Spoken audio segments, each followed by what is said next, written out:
Pre-Romanticism. Social background. By the middle of the 18th century, the population had grown enormously, mainly because of the progress in medicine and midwifery.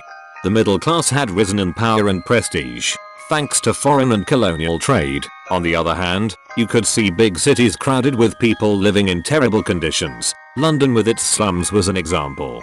Agrarian Revolution.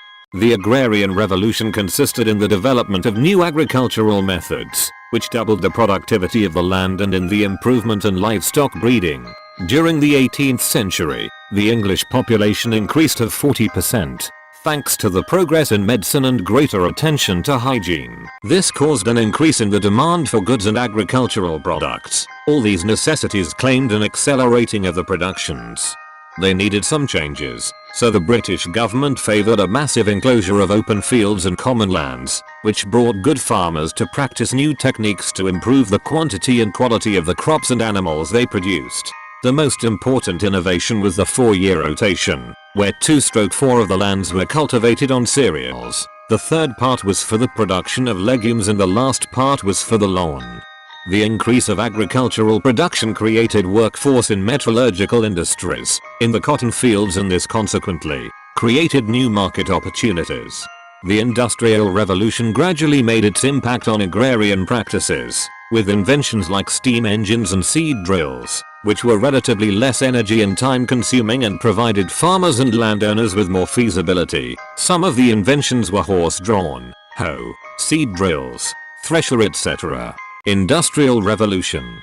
The main features involved in the Industrial Revolution were technological, socio-economic, and cultural. Industrials methods from work done by hand to work done by machines, until John Kay invented the flying shuttle in 1733 and James Hargreaves the spinning jenny 31 years later. The making of yarn and the weaving of cloth had been much the same for thousands of years.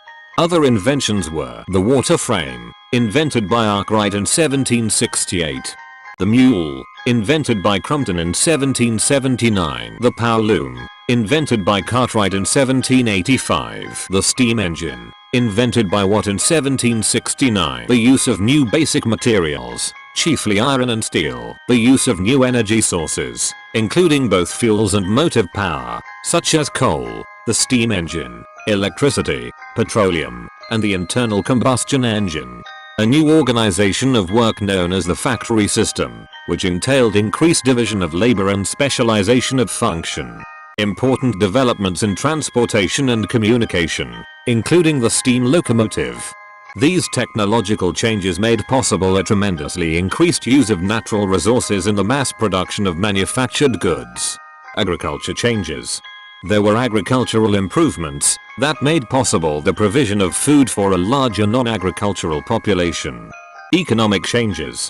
There was a wider distribution of wealth, the decline of land as a source of wealth in the face of rising industrial production, and increased international trade. Social changes. The growth of cities, the development of working class movements, and the emergence of new patterns of authority. Psychological change. Confidence in the ability to use resources and to master nature was heightened. Revival of Puritanism.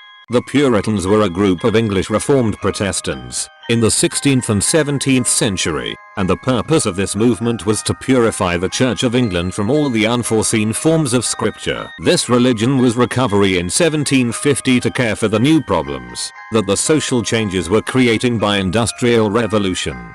In particular, the two Wesley brothers took advantage of this deficiency and they promoted piety and morality, tried to eradicate gin drinking and to organize the importance of living by rule and method.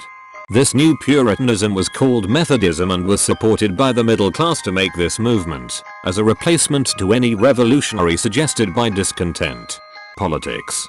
The first effects of the revolution were welcomed with enthusiasm by workers, but immigration caused a lack of food, work and houses for the population. Consequently, women and children were exploited in mines and factories, where the conditions were very bad, due to the complete lack of sanitation and health services.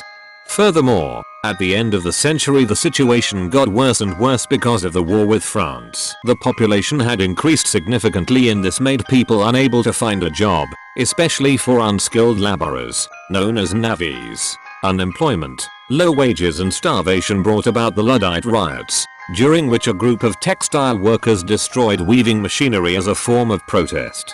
During this period the traditional family life was disrupted. In order to have a better life women had to work in factories. The video is ended. Thanks for the attention.